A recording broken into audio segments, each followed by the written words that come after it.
क्या हम अपने लिए जीते हैं कभी? हम सोचते हैं हम अपने लिए जीवन जी रहे हैं, पर हम अपने अंदर हजारों जीवन जीते हैं। हम अपने बच्चों का, पत्नी का, पति का, मित्रों का, रिश्तेदारों का, शत्रुओं का, प्रेमी प्रेमिका का, माता पिता का, यहाँ तक कि अपने आस पड़ोस का, जहाँ हम काम करते हैं उन सब का जीवन हम जीते हैं। और जब इतने सारे जीवन हम अपने मन में लेकर घूमते हैं, तब हम कहते हैं कि हमें शांति नहीं मिल रही।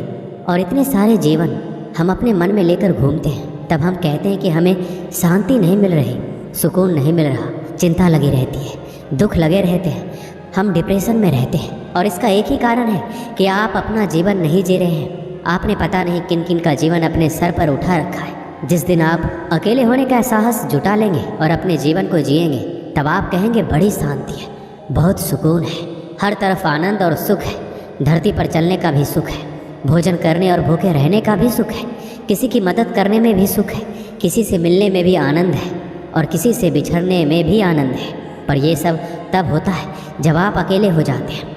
कभी आपने अपने जीवन को देखा है? वह जीवन नहीं है, वह जिम्मेदारियों का एक बोझ है। जबकि जो अकेला है उसकी तो जिम्मेदारी उठाने में भी आनंद है, वह खुश है उस जिम्मेदारी में। पर क्या आप हैं? जब भी आप पर कोई जिम्मेदारी पड़ती है, आप दुख में, चिंता में, डिप्रेशन में आ जाते हैं। जानवरों की तरह सब मरते हैं और सब जीते हैं। पर थोड़े बहुत भी जागृत है, वो समझते हैं कि जिनके पास समझ है, अंतिम समय में उन्हें समझ आ जाता है कि उन्होंने जीवन जिया ही नहीं बल्कि गंवा दिया है।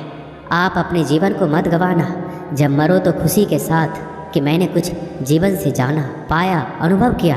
अब कुछ नहीं रहा, अब तो मौत को भी जान लेते हैं, समझ लेते हैं, देख लेते हैं। जैसे ही एक दूल्हा या दुल्हन अपने दुल्हन या दूल्हे के इंतज़ार में रहता है, आपका इंतज़ार भी वैसा ही होना चाहिए। ना कि ऐसे जैसे किसी व्यक्ति को जल्लाद फांसी पर लटकाने ले जा रहा हो और वह चीख रहा हो, चिल्ला रहा हो कि अभी तो ये रह गया, अभी तो वह नहीं आया, अभी तो कुछ हुआ ही नहीं, छोड़ दो, बचा लो। एक शिष्य ने अपने गुरु से पूछा, गुरुदेव, इस दुनिया में सबसे बड़ा साहस, वीरता या बहादुरी किस कार्य में है? ऐसा क्या है जिसे करके कहा जा सके कि इस व्यक्ति ने दुनिया का सबसे साहसपूर्ण कार्य किया है? गुरु हंसे और उन्होंने कहा, दुनिया का सबसे साहसपूर्ण कार्य एक ऐसा कार्य है जो बहुत ही साधारण सा है और हर कोई करना चाहता है, पर किसी से होता नहीं है। अगर कोई उसे कर सके तो उससे साहसी इस दुनिया में कोई भी नहीं है। शिष्य ने कहा, वह कार्य क्या है गुरुदेव? क्या दुनिया को जीतना, या अपना बलिदान देना, या अपनी संपत्ति दान में देना, या अपनी जान किसी के लिए निछावर कर देना? इनमें से कौन सा कार्य है जो दुनिया का सबसे साहसपूर्ण कार्य है? गुरु ने कहा, बस एक ही कार्य है और वो है अकेले हो जाना। शिष्य ने कहा, यह कौन सा साहसपूर्ण कार्य है? अकेले तो कोई भी हो सकता है और सभी अकेले होने की कोशिश में लगे रहते हैं। यहाँ जिसे देखो सब एक दूसरे से भाग रहे हैं। कोई किसी से नफरत करता है तो कोई किसी को छोड़ देना चाहता है। किसी से बात करो तो पता चलता है कि वह कितना अकेला है। इस प्रकार तो सारी दुनिया ही साहसी कहलाएगी, क्योंकि सभी तो यहाँ अकेले हैं। गुरु ने कहा, सभी की बात छोड़ो, क्या तुम अकेले हो? शिष्य ने कहा, हाँ मैं बिल्कुल अकेला हूँ। कौन है मेरे पास? अपना परिवार मैंने छोड़ दिया, अपने मित्र, शत्रु सभी को मैंने छोड़ दिया। अब मैं यहाँ बिल्कुल अकेला ही तो हूँ। गुरु ने कहा, इसे अकेला होना नहीं कहते। क्या तुम्हें अपने परिवार की, अपने मित्रों की, अपने रिश्तेदारों की, अपने शत्रुओं की याद नहीं आती? क्या अभी भी तुम उनके बारे में नहीं सोचते? शिष्य ने कहा, हाँ सोचता तो हूँ और मन में ये ख्याल भी रहता है कि अब वह क्या कर रहे होंगे। पर फिर भी जब से मैंने उन्हें छोड़ा है तब से मैं उनसे नहीं मिला हूँ, ना ही उन्होंने मेरी कोई खबर ली है। तो फिर हुआ ना मैं अकेला। गुरु अपने शिष्य को एक दूसरे स्थान पर ले गए। वहाँ पर सब नए लोग थे, अनजान लोग थे। शिष्य किसी को नहीं पहचानता था। गुरु ने शिष्य को एक व्यक्ति के बगल में खड़ा कर दिया और पूछा, अब बताओ, क्या तुम अभी भी अकेले हो? शिष्य ने कहा, हाँ गुरुदेव, मैं अकेला ही तो हूँ। ना अपना परिवार है, ना मित्र है, ना रिश्तेदार है, कोई भी तो नहीं है, मैं अकेला ही तो हूँ। गुरु ने कहा, ये जो लोग तुम्हारे पास है इनका क्या? शिष्य ने कहा, मैं तो इसे जानता ही नहीं हूँ। गुरु ने कहा, बस यही तो बात है, किसी के शरीर से होने से फर्क नहीं पड़ता। फर्क पड़ता है तुम्हारे में वह है या नहीं। भले ही तुम्हारे मित्र, रिश्तेदार, संबंधी यहाँ पर ना हो, पर तुम्हारा मन अभी भी वहाँ है, इसलिए तुम अकेले नहीं हो, वह सब तुम्हारे साथ है। अगर तुम किसी अंधेरी गुफा में रहोगे जहाँ ना कोई पशु हो, ना पक्षी, ना कोई कीट हो, तब भी तुम वहाँ अकेले ही होगे, क्योंकि यह सब जो तुम्हारे मन में बसे हैं तुम्हारे साथ ही रहेंगे। ये तुम्हें कहीं अकेला नहीं छोड़ेंगे। इसलिए इस दुनिया में जो सबसे साहसपूर्ण कार्य है वह है अकेले हो जाना। जिसने इसे कर लिया उसे किसी को छोड़ने की आवश्यकता नहीं पड़ती। वह सबके बीच में रहता है पर अकेला रहता है। वह सारे कार्य करता है पर अकेला रहता है। पर ऐसा व्यक्ति जो संपूर्ण रूप से अकेला हो जाता है उसे एक ऐसे व्यक्ति का साथ मिलता है जिसके मिलने से वह उस एकांत और शांति में प्रवेश कर जाता है जहाँ कोई भी दूसरा नहीं होता। शिष्य ने कहा, पर गुरुदेव अभी तो आपने कहा कि एक ऐसे व्यक्ति का साथ मिलता है। जो जिस व्यक्ति का साथ मिलता है उसके मिलने से वह अकेला कैसे हो सकता है? गुरु ने कहा, जिसके साथ मिलता है वह कोई और नहीं, तुम खुद ही होते हो। तुम्हें तुम्हारा ही साथ मिलता है और जब तुम अपना साथ पकड़ लेते हो तो किसी दूसरे के साथ की आवश्यकता होती ही नहीं है। और जहाँ दूसरा नहीं होता वहाँ पहला भी समाप्त हो जाता है और जहाँ पहला समाप्त हो जाता है वहाँ शांति और एकांत के अलावा कुछ नहीं होता।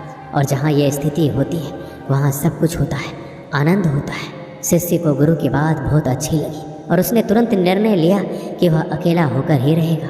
इसके लिए उसने गुरु से आज्ञा ली और वह एक लंबी यात्रा पर निकल गया जब तक कि वह अकेला नहीं हो जाता। बहुत लंबी यात्रा करने के बाद, अलग अलग गुरुओं से मिलने के बाद 3 वर्ष बाद वह संपूर्ण रूप से अकेला हो गया। वह वापस अपने गुरु के पास लौटा और उसने गुरु को प्रणाम करके कहा, गुरुदेव आपने सच कहा था। उस समय मैं अकेला नहीं था, बहुत बड़ी भीड़ मेरे साथ थी, परंतु अपने तप और साधना के बल पर आखिरकार मैं अकेला हो ही गया। मैंने सब कुछ छोड़ दिया। गुरु ने अपने शिष्य को ऊपर से नीचे तक देखा और कहा, क्या वास्तव में तुम अकेले हो गए हो? शिष्य ने कहा, हाँ गुरुदेव, अब मेरे भीतर मेरे अलावा कोई और नहीं है। गुरु मुस्कुराए और गुरु ने कहा, तुमने यह तलवार क्यों लटका रखी है? शिष्य ने कहा, गुरुदेव यात्रा बहुत लंबी थी, रास्ते में बहुत सारे खतरे थे, जंगली जानवरों का डर था, इसलिए मैंने यह तलवार अपने पास रखी ताकि मैं अपनी रक्षा कर सकूं। गुरु ने कहा, पुत्र तुम चूक गए, ऐसे ही हम सब चूक जाते हैं। तुम अकेले नहीं और तुम्हारा तलवार तुम्हारे साथ है और इसका मतलब यह है कि तुम्हारे भीतर एक कायर छुपा हुआ है जिसे तलवार की आवश्यकता है और तुम इसे तलवार मत समझना। ये है तुम्हारा डर और तुम्हारे भीतर के डर के अलावा तुम्हारे भीतर बहुत कुछ है। जब तक वह सब नहीं जाता तुम अकेले हो ही नहीं सकते। शिष्य को गुरु की बात सही लगी और वह फिर से लंबी यात्रा पर चला गया। 2 वर्ष बाद जब वो वापस आया तो उसके पास कोई तलवार नहीं थी। जब वह गुरु के आश्रम में पहुंचा तो गुरु ने उसे देखकर कहा, बहुत ही एकांत है, तुम्हारे भीतर कुछ नहीं छोड़ा और सब कुछ छोड़ दिया। गुरु ने पहचान लिया कि उनका शिष्य अब एकांकी हो चुका है। गुरु ने कहा, इस प्रकार पास खड़े व्यक्ति से कोई फर्क नहीं पड़ता जब तक कि तुम उसे जानते ना हो या तुम्हारी भावनाएं उसके लिए ना हो।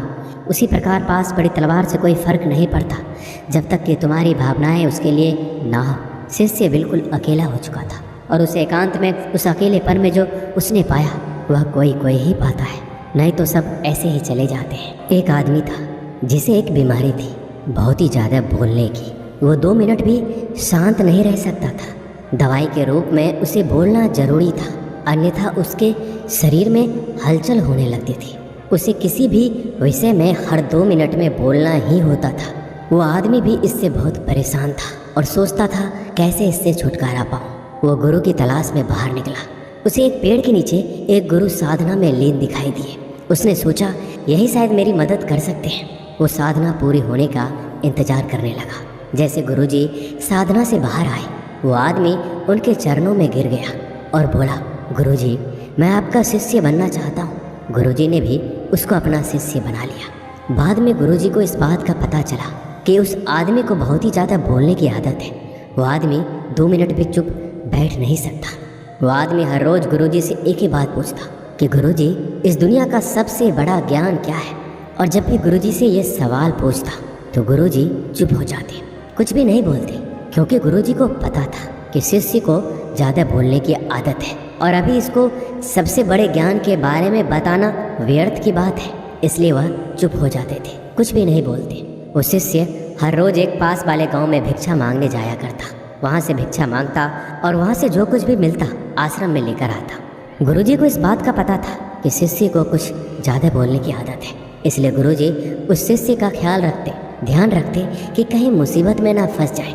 एक दिन वह शिष्य एक गांव में भिक्षा मांगने जाता है और किसी घर में जाकर भिक्षा मांगता है। अब उसे ज़्यादा बोलने की आदत थी, वो 2 मिनट भी चुप नहीं बैठ सकता था। इसलिए उसने उस घर में नज़र घुमाई तो उसकी नज़र एक भैंस पर पड़ी। भैंस शरीर में बहुत मोटी थी और उसके घर का दरवाज़ा बहुत छोटा था। तभी उस शिष्य ने उस घर के मालिक से कहा, भाई साहब, आपकी भैंस तो बहुत मोटी है और आपके घर का दरवाज़ा बहुत छोटा है। यदि ये भैंस मर जाए तो इस दरवाजे से इस भैंस को बाहर कैसे निकालोगे आप? जैसे ही ये बात उस आदमी ने सुनी, वो डंडा लेकर शिष्य के पीछे पड़ा उसे मारने के लिए, लेकिन शिष्य वहाँ से भाग खड़ा हुआ। अब भला कोई आदमी अपने ही घर के नुकसान के बारे में कैसे सुनेगा, वो भी एक भिक्षुक के मुख से। वो शिष्य वहाँ से भागते हुए एक दूसरे घर में जाता है और वहाँ पे जाके वो भिक्षा मांगता है और वहाँ भी उस घर में वो नज़र घुमाता है कि किस विषय के बारे में इस घर के मालिक से बात करूं। तभी सामने एक औरत बैठी थी। उस औरत से वो कहता है, देवी, आपने हाथों में इतनी खूबसूरत चूड़ियाँ पहन रखी है, यदि आपके पतिदेव मर जाए तो इस चूड़ियों का क्या करोगे? वो औरत भी शिष्य पर बहुत गुस्सा हुई और डंडा लेकर उसके पीछे दौड़ पड़ी। उस औरत ने कहा, एक भिक्षुक अपने मुख से ऐसा बोलता है? एक तो मैं आपको भिक्षा दे रही हूँ, ऊपर से आप मेरे पति को ही मार रहे हो। ऐसा करके उस औरत ने शिष्य को अपने घर से निकाल दिया। अब शिष्य की वो आदत थी, वो कई बार मार खा चुका था, लेकिन उसकी आदत छूट नहीं रही थी। अब शिष्य को उस गांव में कोई भी भिक्षा नहीं मिली। इसी के चलते वो एक गांव से दूसरे गांव जा रहा था। जब जंगल में पहुंचा तो उसे एक मानव खोपड़ी दिखाई दी। उसने सोचा, भला यहाँ किसकी मानव खोपड़ी पड़ी है। वह उस मानव खोपड़ी के पास जाता है और जाकर देखता है कि खोपड़ी तो बोल रही है। उस खोपड़ी ने कहा कि भाई, तुम कौन हो? तभी वो शिष्य थोड़ा सा डरा और बाद में बोला, मैं तो एक भिक्षुक हूँ, भिक्षा मांगता हूँ, लेकिन तुम कौन हो और यहाँ क्या कर रहे हो? तभी उस खोपड़ी ने कहा, मैं एक शिकारी हूँ और ज़्यादा बोलने के कारण मैं यहाँ पहुँच गया। तभी शिष्य ने सोचा कि भला खोपड़ी कैसे बोल सकती है, ये तो सिर्फ एक हड्डियों का ढांचा है, ये कैसे बोल सकता है? और ये बात यदि मैं राजा को बताऊँगा तो राजा ज़रूर मुझे इनाम देगा। इसी के चलते वो शिष्य दौड़ता दौड़ता राजा के दरबार में पहुँचा और राजा को जाकर अपनी सारी बात बताई। राजा को पहले तो लगा इसने मदिरा पी रखा है और इनाम के चक्कर में इतनी बकबक कर रहा है। बाद में जब शिष्य अपनी बात पर अड़ा रहा तो राजा ने कहा, ठीक है, यदि तेरी बात सच निकली तो तुझे इनाम दिया जाएगा, अन्यथा तुझे फांसी लगवा देंगे। शिष्य ने कहा, महाराज, मैं भला झूठ क्यों बोलूँगा? आप मेरे साथ चलकर जंगल में देख लीजिए, आपको खुद विश्वास हो जाएगा। इसके बाद राजा ने आदेश दिया कि 4 सैनिक इसके साथ जाओ और अगर इसकी बात सच निकलती है तो इसको अपने कंधे पर बिठा कर लाना और यदि बात झूठ निकलती है तो उसको घसीटते हुए राजमहल लेकर आना। अब जैसे ही चारों सैनिक वहाँ पर पहुँचे तो वहाँ पर खोपड़ी पड़ी थी और उस खोपड़ी से वह शिष्य ने पूछा कि तुम यहाँ कैसे पहुँचे? तो खोपड़ी कुछ नहीं बोली। बार बार शिष्य ने उस खोपड़ी से पूछा, लेकिन खोपड़ी कुछ नहीं बोल रही थी। बहुत देर होने के बाद सैनिकों ने उस शिष्य को पकड़ लिया और घसीटते हुए राजमहल में लेकर आए और राजा से आकर कहा कि महाराज जी, ये तो झूठ बोल रहा है, खोपड़ी तो वहाँ पड़ी है, लेकिन खोपड़ी भला कैसे बोल सकती है? ये तो मूर्ख आदमी है, इसको तो कुछ पता ही नहीं है। तभी राजा ने आदेश दिया कि इस आदमी को फांसी पर लटका दो। इतना सुनते ही वो आदमी थर थर काँपने लगा और अपने गुरु को याद किया, गुरुदेव, आज मुझे बचा लीजिए, नहीं तो आज मेरी मौत पक्की है। जैसे शिष्य अपने गुरु से अर्जी करता है, गुरु को आश्रम में बैठे बैठे आभास हो जाता है कि शिष्य मुसीबत में पड़ गया है और वो ज़्यादा बोलने के चक्कर में ही मुसीबत में पड़ा है। गुरु भी जल्दी जल्दी अपने शिष्य के पास आता है और राजा को जैसे तैसे समझाकर उस शिष्य को वहाँ से छुड़ा देता है और शिष्य और गुरु दोनों ही आश्रम में वापस आ जाते हैं। तभी वो गुरु कहता है कि मैंने तुझे कितनी बार कहा है कि ज़्यादा मत बोलो, ज़्यादा बोलने के चक्कर में आदमी कभी कभी बुरा फंस जाता है। तभी वो शिष्य कहता है, गुरुजी, मेरी आदत पड़ गई है, अब मैं चाहकर भी इस आदत को छोड़ नहीं पा रहा हूँ। मुझे पता है कि मुझे सिर्फ दुनिया का सबसे बड़ा ज्ञान मिल जाएगा तो मेरा मन अपने आप शांत हो जाएगा, मैं अपने आप चुप हो जाऊँगा, लेकिन आप हो कि मुझे सबसे बड़ा ज्ञान बता ही नहीं रहे हो। मैं आपको कितने दिनों से पूछ रहा हूँ। जैसे ही उस शिष्य ने सवाल किया, गुरुजी फिर से चुप हो गए, कुछ भी नहीं बोले। अब वो शिष्य गुस्से में वहाँ से चला जाता है और कहता है, गुरुजी, मुझे बड़ा ज्ञान बताना ही नहीं चाहते। इसके बाद वो शिष्य एक तरफ जाकर बैठ गया। रात का अंधेरा पड़ गया था, शाम हो गई थी। प्रकृति में पाए जाने वाले हर चीज़ अपनी गहरी नींद में चले गए। तभी शिष्य आकाश में देखता है, सारे तारे टिमटिमा रहे हैं और रात की एक शांत आवाज़ सुनाई दे रही है जो अंधेरी रात में हमेशा सुनाई देती है। तभी शिष्य को धीरे धीरे एक आभास होता है, उसको एक आवाज़ सुनाई देती है। वो आवाज़ थी मौन की। उसका मन एकदम खुश हो गया। वो कुछ भी बोल नहीं पा रहा था। उस दिन उसका मन एकदम शांत हो गया। उसको एक अलग सा आभास होने लगा। उसको एक अलग सी शांति प्रतीत हुई और उसको लगा कि शायद दुनिया का सबसे बड़ा ज्ञान यही है। और गुरुजी हमेशा मुझे बताते आ रहे थे, जब भी मैं उनसे पूछता तो वह शांत हो जाते, कुछ भी नहीं बोलते। और यही दुनिया का सबसे बड़ा ज्ञान है। ज़्यादा बोलने के चक्कर में कई बार मुसीबत में फंसा तो गुरुजी ने ही मुझे बचाया। और गुरुजी मुझे हर बार ज्ञान दे रहे थे, लेकिन मैं ही इस ज्ञान को समझ नहीं पाया। तभी वो शिष्य बैठकर पूरी तरह मौन का आनंद लेता है, शांति का आनंद लेता है। उसके बाद वो शिष्य वहाँ से उठकर अपने गुरु के पास जाकर बैठ जाता है, चुपचाप बिना कुछ बोले। तभी गुरु को पता चलता है कि शिष्य को मौन मिल गया है। तभी वो गुरुजी कहते हैं कि दुनिया का सबसे बड़ा ज्ञान मौन नहीं है, लेकिन मौन ही रास्ता है। सबसे बड़े ज्ञान को पाने का सबसे पहले हमें मौन होना पड़ेगा, तभी हम सबसे बड़े ज्ञान को पा सकते हैं। उसके बाद गुरुजी कहते हैं इस दुनिया का कोई भी शब्द मौन से बड़ा नहीं हो सकता। मौन एक तपस्या है, मौन एक साधना है। इस मौन को हर कोई धारण नहीं कर सकता, और जिसने भी धारण किया वो दुनिया का सबसे बड़े ज्ञान के चरम पर पहुंच जाएगा, सबसे बड़े सुख के चरम पर पहुंच जाएगा। उसके मन में किसी भी तरीके का सवाल नहीं रहेगा, सब सवाल खत्म हो जाएंगे, कुछ भी नहीं बचेगा, शून्य बचेगा, एक बिंदु बचेगा। बस उस बिंदु में ही जलता है असली बौद्ध का दिया। उसके बाद वो शिष्य कहता है गुरुजी आखिर मौन कैसे रहूं? मैं जब भी ध्यान करने बैठता हूँ तो मेरा मन एक जगह लगता ही नहीं।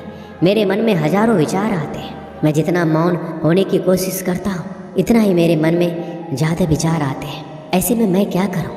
उसके बाद गुरुदेव ने कहा मेरी बात को ध्यान से समझो। जब ध्यान करने बैठो तो मन को किसी तरह शांत करना है। इसे एक छोटी सी कहानी के माध्यम से समझो। एक किसान था और वो गुरु के पास जाता है, कहता है कि गुरुजी मेरे जीवन में बहुत काम काज है, मैं काम करके थक जाता हूँ, मुझे कुछ समाधान दीजिए। उसके बाद वो गुरुजी उस किसान को एक जिन्न देता है और कहता है कि इस जिन्न को अपने घर ले जाओ, इससे जो भी बोलोगे वो सब काम ये जिन्न कर देगा। लेकिन हाँ, एक बात का ध्यान रखना, इसको खाली मत रखना। यदि इसको खाली बिठा दोगे तो ये तुम्हें खा जाएगा। किसान ने कहा गुरुजी खाली बैठने का तो काम ही नहीं है, मेरे पास तो इतना काम है कि यह पूरी ज़िंदगी व्यस्त रहेगा। इसके बाद वो किसान उस जिन्न को लेकर अपने घर चला जाता है, लेकिन वो जिन्न था हर काम को बड़ी जल्दी कर देता था। उसने तुरंत किसान का काम कर दिया। जब खाली हुआ तो किसान ने अड़ोसी पड़ोसियों के काम करवाए, फिर भी लेकिन वो जल्दी से काम को ख़त्म कर देता और काम ख़त्म करके वापस किसान को बोलता कि मुझे जल्दी काम दो, नहीं तो मैं तुम्हें खा जाऊँगा। अब किसान इस चीज़ से परेशान होने लगा। वो वापस उस जिन्न को गुरुजी के पास लेकर गया और कहा गुरुजी अब इसका समाधान दीजिए, ये तो बड़ा जल्दी काम को कर देता है और मुझे खाने के लिए कहता है। तभी वो गुरुजी उस जिन्न को और किसान को लेकर उस खेत में जाते हैं और उस जिन्न को कहता है कि एक बांस का डंडा लेकर आओ। वो जिन्न एक बांस का डंडा लाता है और गुरुजी उसको खेत में रोप देते हैं। उस डंडे को रोप कर उसके बाद गुरुजी उस जिन्न को कहते हैं जब भी तुम्हें ये किसान कोई काम के लिए बोले और काम खत्म हो जाए तो इस डंडे पे चढ़ना और उतरना। तुम्हारे पास जब काम ना हो तो ये काम करते रहना। ये सुनते ही किसान बहुत खुश हो गया, क्योंकि उसको समाधान मिल गया था। अब अगर जिनके पास काम नहीं रहेगा तो वो डंडे पे उतरता चढ़ता रहेगा। अब वो किसान को परेशान नहीं करेगा। हमें ध्यान के समय में अपने मन को सांस के साथ बांध देना है। जैसे सांस बाहर जाती है तो उसके साथ मन को बाहर, और जैसे ही सांस अंदर जाती है तो मन को अपने अंदर। धीरे धीरे इसका अभ्यास करते जाओ, धीरे धीरे आपका मन शांत हो जाएगा। ऐसा नहीं है कि सिर्फ तुम ध्यान के समय ही ऐसा करो। जब भी तुम कुछ काम करते रहो, कहीं जा रहे हो, किसी से बात कर रहे हो, उस समय मौन रहकर अपनी सांस पर ध्यान दो। अपने मन के अंदर की आवाज़ को सुनो, सांस की आवाज़ को सुनो और उसी के साथ अपने मन को जोड़ दो। धीरे धीरे आपका मन पूरी तरह शांत हो जाएगा।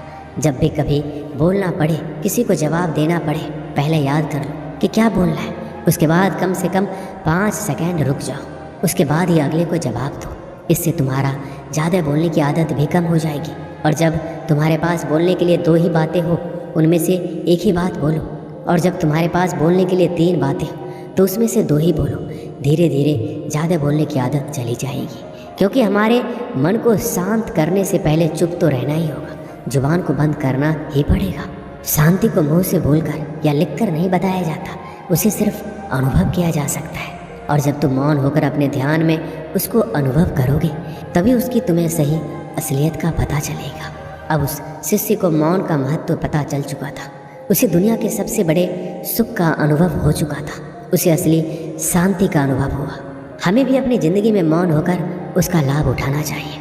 इस मौन के अंदर जो शांति है, उसका वास्तव में कोई अद्भुत अनुभव होगा, क्योंकि इतने बड़े बड़े संतों ने, भगवान बुद्ध ने इसको सबसे सर्वोपरि बताया है, सबसे बड़ा सुख बताया है, ज्ञान का पहला मार्ग बताया है। तो हमें भी अपने जीवन में मौन होकर अपने मन को शांत करके इसका अनुभव जरूर करना चाहिए। दोस्तों, इस वीडियो में बस इतना ही। मिलते हैं अगली वीडियो में। अपना ख्याल रखिएगा। धन्यवाद।